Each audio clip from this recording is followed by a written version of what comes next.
قرآن مجید کا تیسرا سورہ سورہ آل عمران۔ سورہ آل عمران کے متعلق چند مختصر نکات تلاوت و ترجمے کے ساتھ۔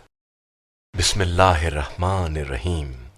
سورہ آل عمران موجودہ ترتیب کے لحاظ سے قرآن مجید کا تیسرا اور ترتیب نزول کے اعتبار سے 89واں سورہ ہے۔ یہ سورہ مدینہ منورہ میں نازل ہوا۔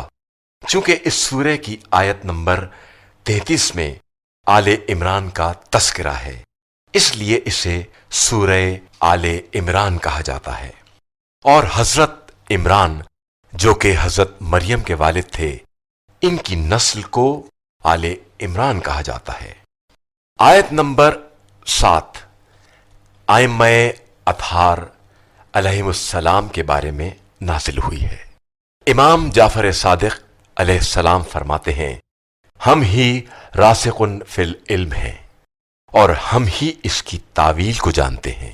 آیت نمبر 61 میں واقعہ مباہلہ کو بیان کیا گیا ہے، جب نجران کے عیسائیوں نے توحید کے بارے میں پیغمبر خدا صلی اللہ علیہ وآلہ وسلم کی دلیلوں کو قبول نہ کیا تو آپس میں مباہلہ ہونا قرار پایا۔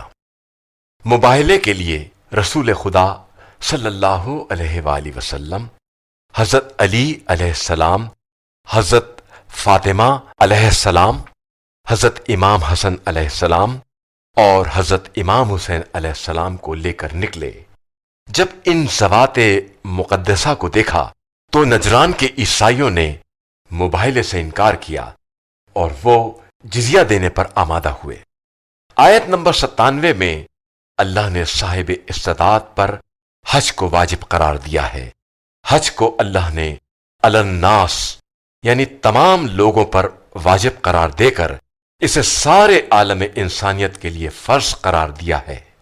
آیت میں حج ترک کرنے والوں کو کافر سے تعبیر کیا گیا ہے، جو اس کی اہمیت کی عظیم ترین دلیل ہے۔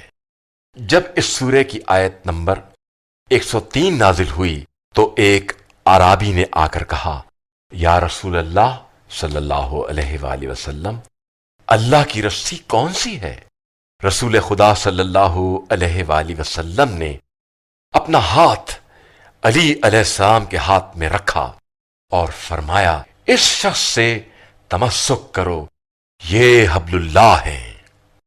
آیت نمبر 159 کے مطابق اللہ نے اپنے رسول صلی اللہ علیہ وآلہ وسلم کو نرم دل بنایا ہے۔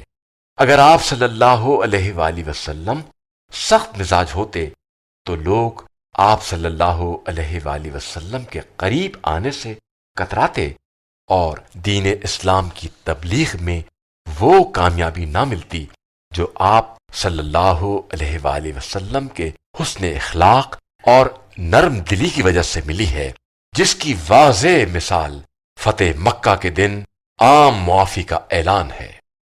آیت نمبر 178 کے مطابق دنیا میں ظالموں کو اس لیے مہلت دی جاتی ہے تاکہ وہ اپنے گناہوں میں مزید اضافہ کریں اور وہ قیامت کے دن اللہ کی بارگاہ میں کوئی عذر پیش نہ کر سکے اور اللہ ان کے ظلم کی وجہ سے انہیں سخت عذاب میں مبتلا کرے۔ جو شخص سورہ آل عمران کی تلاوت کرے گا اسے روز قیامت نورانی لباس عطا کیا جائے گا۔